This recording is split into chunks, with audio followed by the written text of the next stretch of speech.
Eh ben voilà, on vous retrouve là donc pour la tchatche autour du film de Daniela De Felice Ardenza. Euh, donc, je vais commencer un petit peu et puis effectivement, comme d'habitude, je vous donnerai la parole. Peut-être avant de démarrer véritablement sur ton film, il se trouve que cette année au festival, il y a beaucoup de réalisateurs qui sont autodidactes, j'allais dire, qui n'ont pas fait nécessairement une école de cinéma. En début de semaine, j'étais avec Gilles Perret, je suis avec toi maintenant. On était avec Alain Guiraudy, c'est pareil, il n'a pas fait d'école de cinéma. Je voudrais te demander un petit peu qu'est-ce qui a fait que, à un moment donné, tu as eu envie de prendre la caméra et de nous raconter des histoires. C'est quoi l'élément déclencheur? Alors moi, je suis issue d'une école d'art, je viens du graphisme, enfin de l'image fixe, et j'ai toujours eu cette envie voilà, de faire des études autour de la narration. J'ai fait des études en Belgique de narration visuelle, et, euh, et quand j'ai grandi en Italie, on n'allait pas forcément beaucoup au cinéma. Il y avait déjà pas trop de cinéma, donc moi, le cinéma, c'était quelque chose d'un peu loin. Et une fois en Belgique, en fait, j'ai bifurqué à un moment donné euh, en m'apercevant que, grâce à un prof qui m'a dit, si je peux vous faire avec l'accent belge, tu devrais faire de la vidéo, qui m'a appris qu'en fait, finalement, il y avait quelque chose où je pouvais avoir une écriture narrative en ajoutant du son et en travaillant la durée.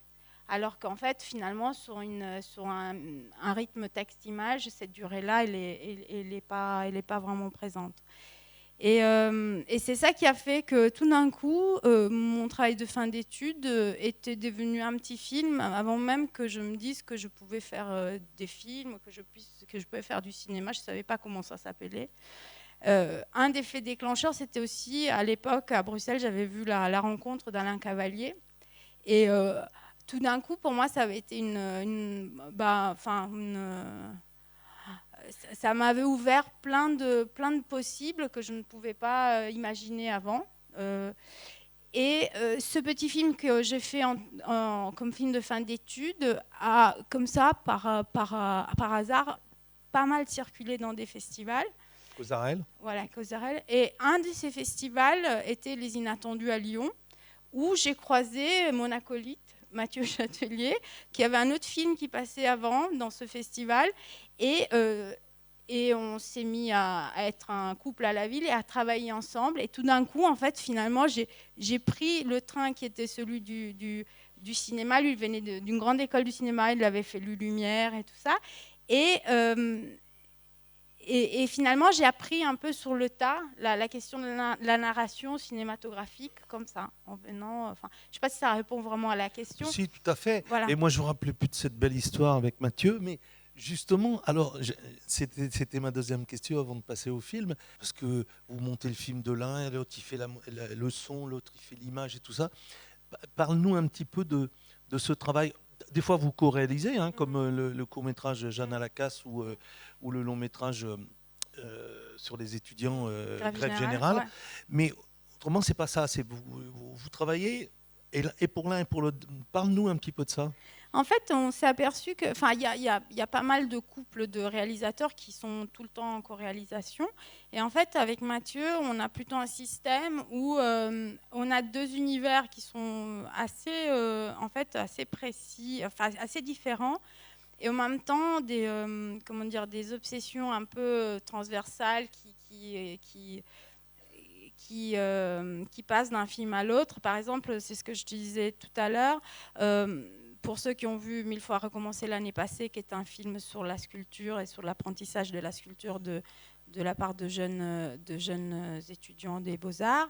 Et juste 2 ou 3 années avant, il y avait aussi ici un film qui s'appelait La mécanique des corps, où en fait Mathieu avait filmé le travail des prothésistes qui travaillaient, qui reconstruisaient des membres artificiels des gens amputés.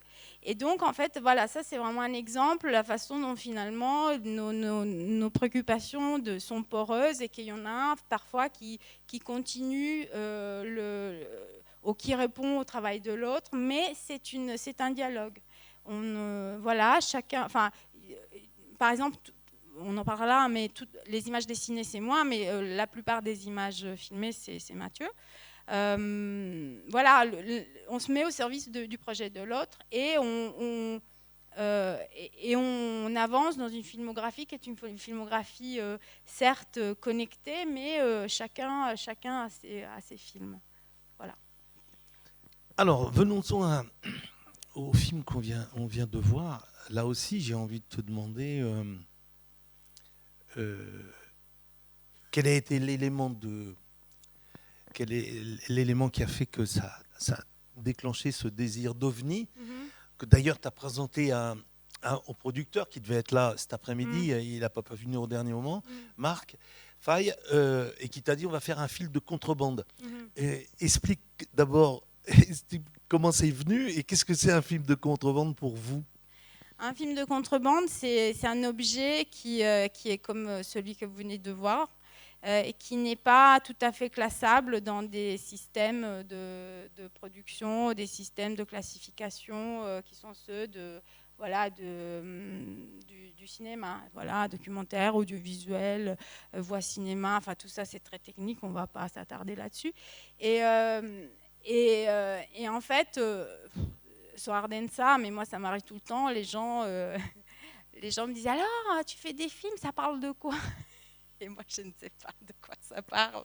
Et ça, c'est exactement ça. C'est-à-dire c'est une sorte d'objet, de capsule de temps et de choses. Et que c'est un film de contrebande parce qu'il n'est pas classifiable, il n'appartient, enfin, il appartient à peu de familles, quoi. Enfin, en tout cas, il est vraiment comme ça, un peu...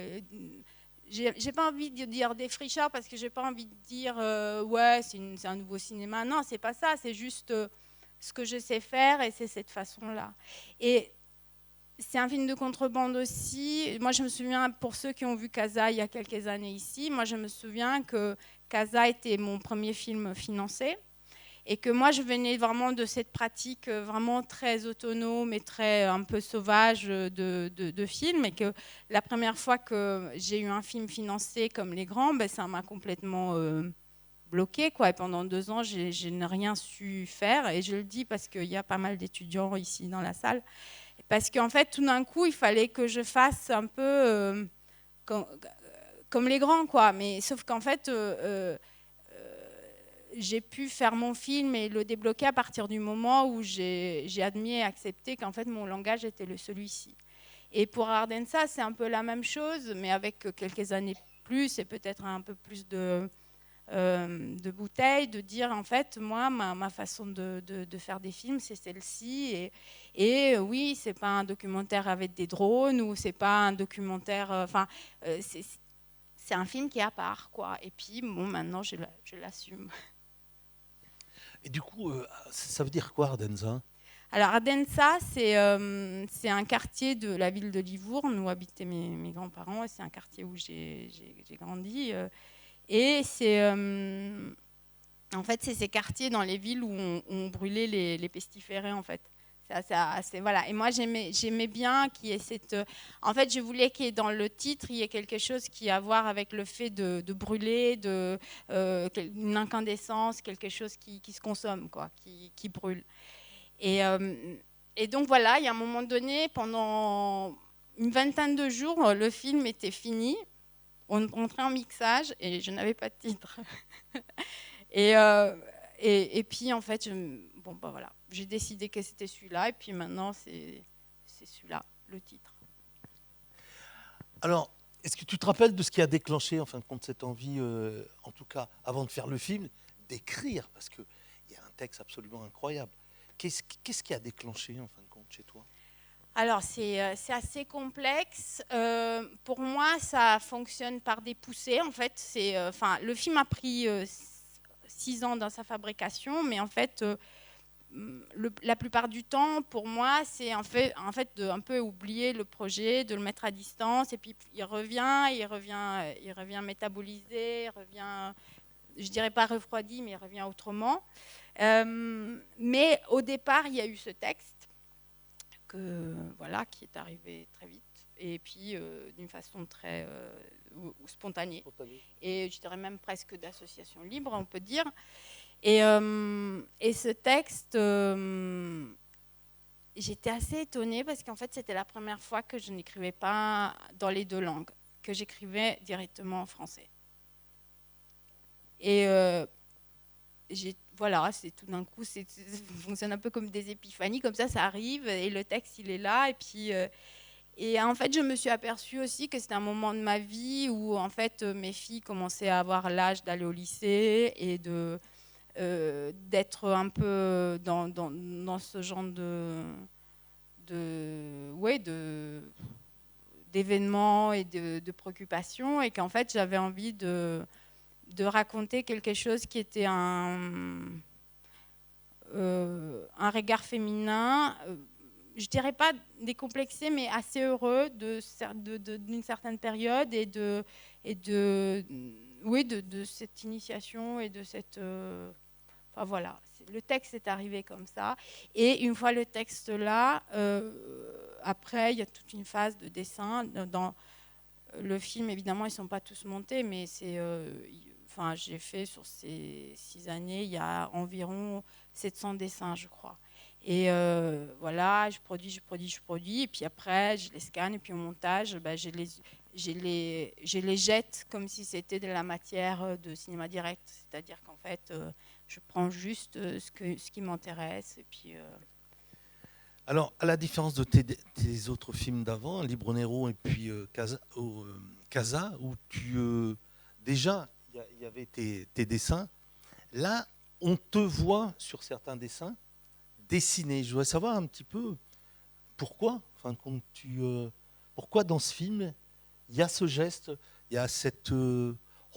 j'avoue que quand on est un mec comme moi qui ne sait pas dessiner, c'est assez magique ce qui se passe quand même devant nous. Et c'est presque de l'image animée, quoi, en même temps. Voilà. Parle-nous de tout ça. J'étais venue présenter le projet à Marmande et j'avais fait des essais j'avais animé les dessins, ce qui s'appelle en animation des faux fixes, en fait, parce que le mouvement et tout ça, c'est trop... En fait, c'est là, on rentre dans des questions d'industrie de cinéma d'animation trop lourdes et je ne sais pas faire toute seule. Et l'idée de ce film, c'était aussi d'être vraiment extrêmement autonome. Donc, quand j'avais montré ces images à comme ça une salle de professionnels, je m'étais aperçue qu'en fait, le film, il ne devait pas aller dans ce sens-là et qu'il fallait que les dessins ils vivent, mais autrement. Et donc, j'ai un peu réfléchi et je me suis dit, mais en fait, il y a quelque chose de... Alors là, vous allez vous dire, elle est barrée, et je suis sans doute barrée, mais je le dis... il y a quelque chose de profondément magique, voire chamanique, de voir une feuille blanche et qu'à un moment donné, un truc apparaît et cette chose-là est une image qui évoque quelque chose. C'est exactement comme quand on est enfant au CP, qu'on écrit et qu'en fait on met des lettres bout à bout et qu'après ça veut dire un mot et ce mot veut dire un objet qu'on peut communiquer, qu'on peut écrire au Père Noël et tout ça. Le dessin, c'est un peu ça. Et je me suis dit, en fait, c'est là où j'ai envie qu'il y ait quelque chose de vivant. J'ai envie que le spectateur, il ait exactement mon point de vue de quand je suis sur ma table et que je dessine. Donc, en fait, ça, c'est voilà, cette espèce d'émerveillement, de dire, ah, il arrive comme ça, c'est ça le dessin, c'est ça, il a cette tête-là. Et d'ailleurs, quelle est parle de la disposition de ta caméra et tout voilà. À ce moment-là. Ouais. Et du coup, ça demande, c'est quelque chose qui a l'air d'être une idée simple, mais en fait, ce n'est pas du tout dans la mise en œuvre parce que ça veut dire que comme les dessins, ils font cette taille-là, parce que c'est des planches et enfin c'est des tout petits dessins, vous avez vu en proportion avec la plume. Du coup, il faut que je mette la caméra entre mes mains et mes yeux. Donc, je ne vois plus mes mains en train de dessiner. Et ce qui fait qu'en fait, du coup, il faut que j'ai un écran à côté et qu'en fait, je dessine en ayant les yeux sur un autre écran. Et tout d'un coup, il y a une espèce de truc d'espace qui change et qui fait qu'en fait, tout d'un coup, la caméra vient vraiment être exactement à cet endroit qui est celui de mon nez quand je dessine. Alors que ce n'est pas une caméra qui serait extérieure où il y aurait l'amorce de mon épaule et qui serait un petit peu... Voilà. C'est vraiment ce point de vue-là. moi, je suis hyper métrope, je suis un peu flou. Enfin, il y a des trucs comme ça. Et c'était ça que je voulais. Je voulais qu'en fait, on ait vraiment le nez dedans et que de toute façon, l'espace du film, il soit à pas plus de 50 centimètres en 1 mètre des yeux et des oreilles du spectateur, quoi. Vraiment quelque chose d'une très grande proximité. Et puis les autres images, parle-nous aussi de ce parti pris, parce que c'est un parti pris donc, que vous avez eu avec Mathieu, puisque c'est Mathieu qui a fait les images. Donc, de transformation de cette image, qu'est-ce que vous y avez fait? Qu'est-ce que vous l'avez martyrisé, cette image? Qu'est-ce que vous en avez fait et pourquoi surtout?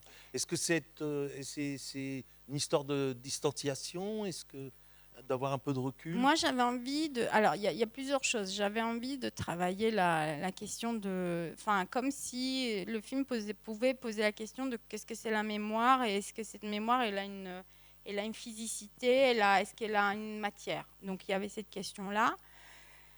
Après, il y avait aussi vous n'êtes pas sans savoir qu'on était un peu enfermés ces derniers temps et qu'en fait, finalement, moi, j'avais prévu un tournage en Italie, mais je ne savais pas trop vraiment ce que j'allais y tourner et tout ça.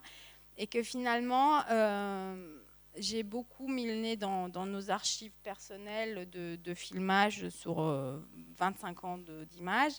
Et du coup, j'ai trouvé des images que j'ai décidé de reprojeter, de refilmer en fait. Et donc en fait, il y a vraiment comme une sorte de réadaptation d'images qui étaient des images d'une sorte de carnet filmé perpétuel que de toute façon on a. Et je les ai reprises et je les ai remises en scène en les reprojetant, en les refilmant, en essayant de travailler cette question-là qui est celle aussi d'enlever du détail pour remettre de la, comment dire, en fait c'est pas une question de filtre Insta quoi, c'est juste de remettre de la distance, de remettre aussi d'éloigner les images et de leur donner un autre statut. Donc je ne sais pas si ça fonctionne, mais en tout cas c'était ça l'idée, c'est que tout le film il est vraiment un espace qui est un espace un peu étrange et un espace qui n'est pas tout à fait l'espace du réel et qui n'est pas un espace hyper net ou hyper lisible. Et quelque chose aussi que j'avais pas perçu à la première projection, c'est ton travail considérable sur le son. Parce que tu recrées des ambiances des ambiances de manifestation, des ambiances de repas de famille, des ambiances, même l'histoire de la plume sur le raconte un petit peu donc ce travail considérable sur le son. Alors souvent c'est moi qui prends le son quand on travaille avec Mathieu, et là en fait j'ai fait un tas de séances. En fait pendant plusieurs mois je me suis baladée avec avec un petit enregistreur stéréo, un truc vraiment très simple.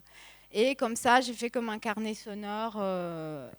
Et ces ambiances de son-là, en fait, je les ai utilisées avec Xavier Thibault pour fabriquer le son du film. Il faut savoir que il n'y a aucun son direct dans le film. Son direct, c'est-à-dire qu'en fait, c'est un son qui aurait été pris exactement au même moment de l'image. Dans le film, il n'y a aucun son direct. Et même quand c'est la plume, moi j'ai fait du son direct du dessin, mais finalement, il y avait quelque chose qui n'était pas assez comment dire,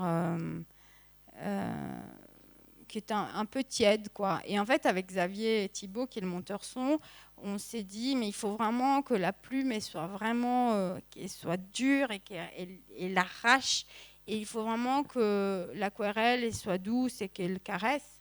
Et il faut vraiment, enfin voilà, qu'on sente le bruit du papier, enfin toutes ces questions-là.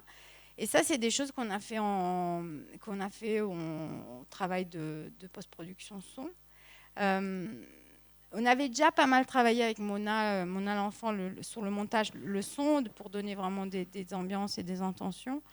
Et puis il y avait quelque chose dans le son qui était un peu compliqué, c'est qu'en fait, au départ, la facilité aurait été de faire un montage son qui est un peu comme dans des films d'animation, c'est-à-dire qu'en fait, chaque chose qu'on voit, on la sonorise et puis on fait plutôt de l'illustration sonore.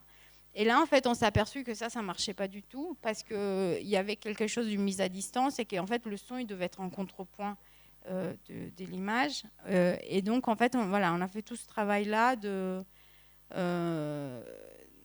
aussi de remise à distance du son et qu'il fallait qu'en fait, puisque c'est quand même aussi un objet littéraire, ce film, que la voix elle soit en avant-plan.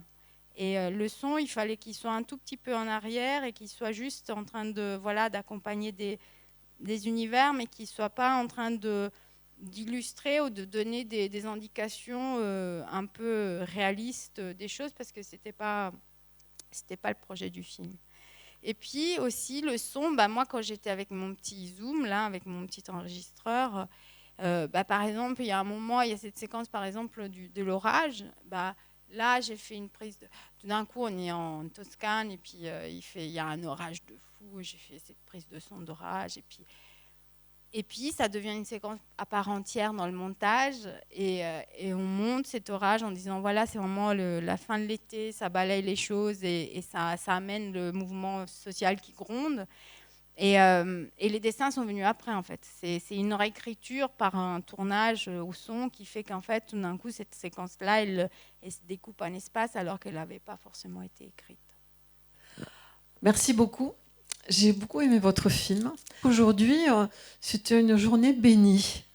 Ça me plaît bien de tous les films que j'ai vus parce que c'est pas des films classiques. Voilà. Et le vôtre aussi, d'ailleurs. Et ce que je peux vous dire, c'est que vraiment, en vous regardant, j'ai pris une leçon de dessin fantastique. Merci, merci, merci. Elle a décidé l'année prochaine, elle ferait un atelier. Elle me l'a dit tout à l'heure. Pour l'année prochaine. Nelly, voilà. J'ai adoré. Et je n'oublierai pas votre nom, parce que je tâcherai de regarder tout ce que vous faites. Et sur celui-là, je m'en fous comment c'est fait. Je m'en fous. C'est subjugant, c'est magnifique. Et moi, j'ai juste pensé à Fernando Pessoa. Ça m'a fait le même effet que quand je lis Pessoa. Voilà, de la poésie pure. Merci. Merci. Alors, vous dites, je m'en fous comme c'est fait. Et moi, si vous saviez comment ça me soulage,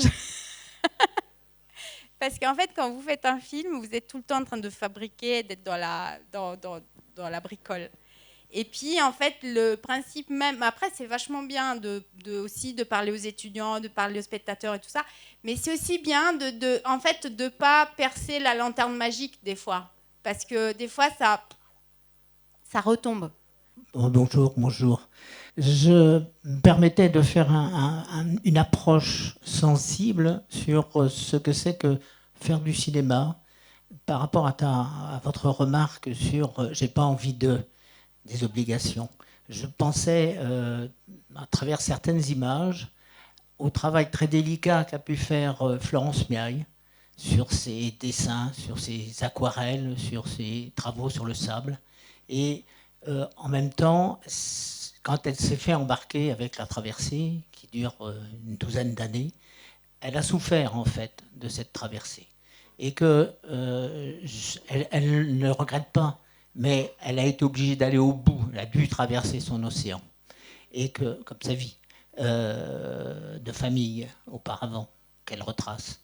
Mais en même temps, je me penche vers toi en disant que ô combien il ne faut peut-être pas s'obliger et garder sa main libre. Je pense que là, il y a un parallèle entre les deux qui est non pas... il n'y a pas de balance, hein, mais il y a une réflexion à avoir sur la liberté du créateur en cinéma. Mais c'est très bien que tu dis ça, Jean-Pierre, parce que Marc devait être là, le producteur, et puis il n'a pas pu venir. Et puis avec Philippe, on se disait ce serait quand même bien de parler un tout petit peu de production, parce que la production, c'est quand même quelque chose de... c'est un peu obscur. Et en fait, un film, il doit aussi avoir exactement sa taille de production et pas être plus grand ou plus petit de ce dont il a besoin. Et il y a des fois, en fait, où des productions trop importantes font que tout d'un coup, on est obligé. En fait, on se sent obligé par rapport à une équipe. Même parfois en fiction, quand on a des équipes trop importantes, on se sent obligé par rapport à une attente du marché, à une attente des distributeurs et tout ça. Et ce film, comme tous nos autres films, est fait avec une petite télévision locale. Celui-là, il en a deux. Il y a TV7, Bordeaux, et BIP TV. Donc, ils sont voilà, on est des petites mauvaises herbes qui poussent entre la chaussée et le trottoir. Et on est dans cet espace-là, qui est un espace, en effet, certes, de la précarité, mais aussi de l'indépendance. Et que, en fait, finalement, le fait d'avancer petit à petit dans ce système-là, qui est un système léger, qui est un système aussi de l'autonomie, et l'autonomie, parfois, c'est aussi des choses un peu sauvages, hein, fait qu'en fait, ça raconte aussi, enfin, ça influe aussi sur l'esthétique de ce qu'on fabrique. Et que des fois, en fait, parce qu'en fait, c'est assez grisant pour un réalisateur de se dire oh, ben, maintenant, j'ai un peu de bouteille et puis je pourrais faire travailler un studio d'animation pour faire mes trucs. Mais là, par exemple, dans ce cas-là, c'était pas possible. Et que finalement, avec Marc, on a pensé le projet pour que les gens puissent travailler et être correctement rémunérés dans ce cadre-là, mais de ne pas essayer d'aller sur une autre orbite qui n'était pas celle de nos films. Et peut-être que c'est ça aussi qui fait un petit peu une unité esthétique de nos films, c'est qu'en fait, c'est un peu tout le temps les mêmes outils qu'on utilise, et puis les budgets de la même envergure, et puis le même type d'autonomie, en fait. J'ai beaucoup aimé votre film, que j'ai trouvé, comment dire, proustien, enfin, si on peut dire. Ce principe de la remémoration, enfin, de la mémoire que Proust compare à ces feuilles de papier pliées, je crois que c'est un procédé japonais qu'on pose sur un liquide et qui s'ouvre et qui se déploie. Comment la conscience, enfin, le souvenir se déploie. Et avec cette aquarelle, ce principe de l'aquarelle qui est comme une image tremblée, et la précision, la netteté de la plume, j'ai trouvé ça magnifique. Et je voulais vous demander, cette plongée dans le passé, cette recherche du temps perdu, c'est la vôtre ou c'est une histoire que vous avez inventée? Alors moi, je vais vous poser une question. Est-ce que c'est important pour vous de le savoir? Non, en fait, c'est simplement pour savoir si, comment dirais-je, si le fait que, enfin, si vous faites du cinéma, et est-ce que faire du cinéma vous permet de plonger dans l'intériorité? Et voilà, c'était ça peut-être ma question. Je vais vous répondre. Est-ce que... alors, c'est assez étrange comme procédé, hein, mais en fait, moi, j'écris... alors, on peut dire qu'à 98%, c'est ma vie. D'accord? Mais vraiment. Mais j'écris ça en écrivant de quelqu'un d'autre. Parce que si j'écrivais de moi, ça n'aurait pas pu être possible. Ou bien, en fait, j'aurais été complètement tétanisée par le fait d'être dans un truc narcissique ou un peu genre vieux militant qui explique ses exploits. Enfin, voilà, il y avait plein d'écueils. Et tout d'un coup, en fait, il y a quelque chose d'une distance de penser à ce personnage comme un personnage de cinéma, donc un personnage forcément construit. Ça m'a aidé à trouver, je pense, la distance. Après, c'est marrant parce que quand vous faites un documentaire, vous montrez le film au personnage. Et moi, ça m'arrive encore de me dire qu'en fait, cette jeune fille, il faudrait que je la trouve pour lui montrer le film. Et aussitôt après, je me dis que je la connais assez bien, qu'elle devrait être OK. Et donc... Et donc ça, c'est quand même des procédés. Après, c'est des procédés de... Je pense que chacun fonctionne d'une façon différente. Hein. Mais oui, c'est... Enfin, voilà, c'est... mais après, bon, il y a tout... Enfin, il y a mon oncle qui veut voir le film et tout d'un coup, ça gratte un peu parce que j'ai pas envie qu'il le voie. Mais bon, oui, j'assume. C'est ma jeunesse. Ouais. Mais peut-être que maintenant que je vous l'ai dit, pour d'autres spectateurs, tout d'un coup, ils n'avaient peut-être pas envie de le savoir. C'est possible aussi. Vous aviez deviné, non? Oui, moi, je voulais savoir si vous avez eu du mal à trouver la voix, la hauteur de voix, le rythme, l'intonation, qui fait penser un peu au travail de Chris Marker, mais en même temps, peut-être pas, parce que c'est une autre génération. Donc, voilà, la voix, quoi.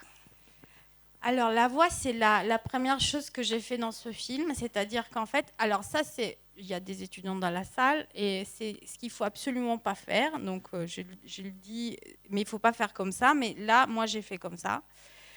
En fait, normalement, on maquette et en fait, on fait la voix off à la toute fin. C'est-à-dire qu'en fait, on maquette, on réécrit, on fait des choses. Et puis après, une fois que le film est monté, on réenregistre la voix en salle de mix pour qu'elle soit correctement enregistrée. Là, moi, je n'ai pas procédé comme ça. Et je me suis dit qu'il fallait que je commence par quelque chose et que c'est quelque chose, il fallait qu'elle soit contraignante, comme c'est contraignant quand vous faites un documentaire, en fait. Quand vous filmez du cinéma direct, vous ne pouvez pas dire aux gens, vas-y, refais-le et tout ça. Et donc, je me suis dit que finalement, j'allais faire ma prise de voix. C'était la première chose que j'ai fait. Donc, un samedi de décembre d'il y a 3 ans, je suis allée à Sono Sapiens, qui est le studio de son, avec l'ingénieur du son qui a fait le montage son. Et on a fait la prise de voix, que nous deux. Et moi, je travaille tout le temps avec lui parce que je suis, parce que c'est un truc hyper fragile, une voix, et qu'en fait, je sais qu'il est là, qu'il écoute, et qu'en même temps, il y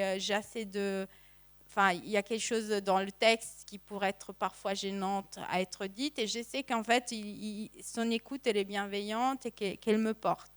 Donc voilà, je suis en salle de prise de son, je fais ma voix, il est là. Des fois, il m'aide quand je me trompe sur les voyelles, parce qu'avec le français, les voyelles, des fois, et on change le mot quand j'arrive vraiment pas à prononcer. Et donc, on fabrique cette prise de voix qui est notre base texte. Et après, avec Mona Lise L'Enfant, qui est la monteuse, on fait... Là, le montage du film a commencé par le montage de la voix, presque comme si c'était au départ une pièce radiophonique. Voilà, on a placé toute la voix sur la timeline, et après on a commencé à travailler à partir de ça. Et ça c'est pour la technique, mais après il y a aussi des trucs de voix off où il y a une voix off et une optique de son, et en fait c'est exactement comme une optique de caméra. C'est qu'en fait, il faut trouver le bon espace. Et en fait, on ne fait pas une voix off sur un film comme ça, comme on pourrait la faire sur un film plus à distance, ou plus pédagogique, comme ça, je peux être comme ça, et puis je peux m'approcher. Donc, cette question-là de la distance, c'est quelque chose qu'évidemment, j'ai travaillé avec Xavier. Et je voulais qu'il y avait cette chose-là. Je savais qu'en fait, les dessins étaient à cette distance-là, donc la voix, elle ne pouvait pas être plus loin. Donc, on a décidé ensemble que l'optique du son, elle serait celle-ci. Et puis, la question du jeu. Et en fait, il y a quelque chose de très blanc là il y a évidemment l'accent, mais ça, on n'y peut rien. Mais il y a quelque chose de très blanc. Il n'y a pas d'intention, ou très très peu. Et moi, je pense que, en fait, moi, je m'étais dit que c'était un objet littéraire, et qu'en fait, si je mettais des intentions, tout d'un coup, ça allait faire plus du jeu et moins juste un texte qui se lisait, que en fait, l'intention, elle allait trop appuyer justement l'intention auprès du spectateur, et que tout d'un coup, j'allais un peu le perdre. Alors qu'en fait, là, tout d'un coup, dans une voix blanche sans trop d'intention, le spectateur il peut trouver sa place. Parce qu'il a les mots, mais il n'a pas plus d'informations qui lui diraient ben là tu devrais penser là, et puis là elle est heureuse, et puis là elle est malheureuse, et tout ça. Voilà, c'est juste le texte, comme quand on lit un livre en fait. T'as fait voir le film à tes filles, à tes grandes filles?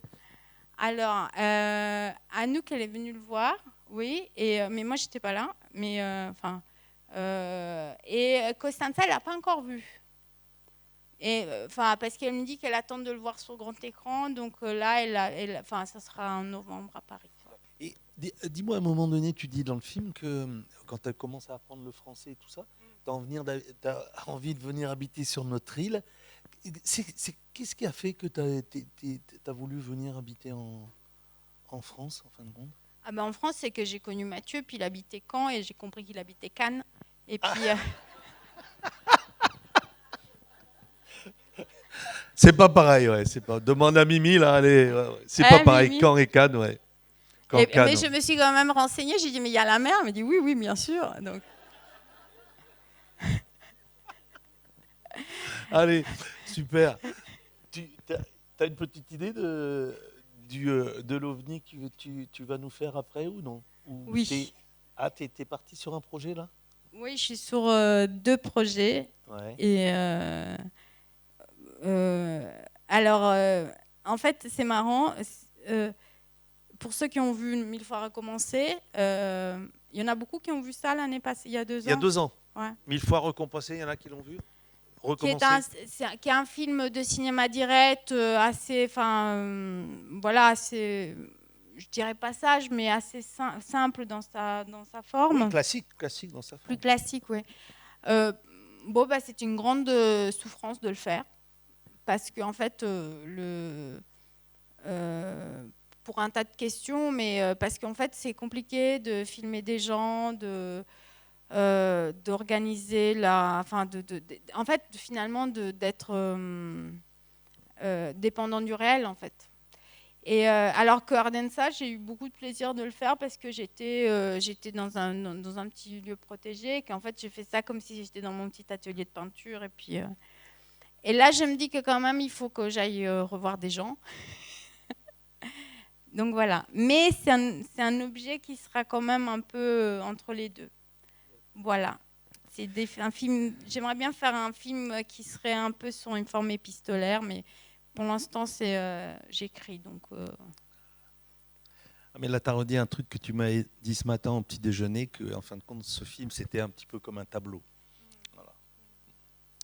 Bon, en tout cas, merci pour ce tableau, ce film, cet OVNI. Merci à vous. Merci de votre... Alors, moi, j'ai revu le film avec vous. J'ai été impressionné par le silence et la qualité de l'écoute de vous tous, là. Et encore là, maintenant, pour la tchatch. Et puis, moi, je voudrais te remercier parce que, en dehors du fait que j'aime ton cinéma et puis ta compagnie, je te remercie aussi au nom des exploitants de Français de Navarre, parce que quand tu peux, tu viens venir rencontrer notre public dans nos salles et parler de tes films.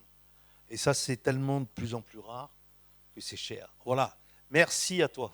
Merci à tout le monde.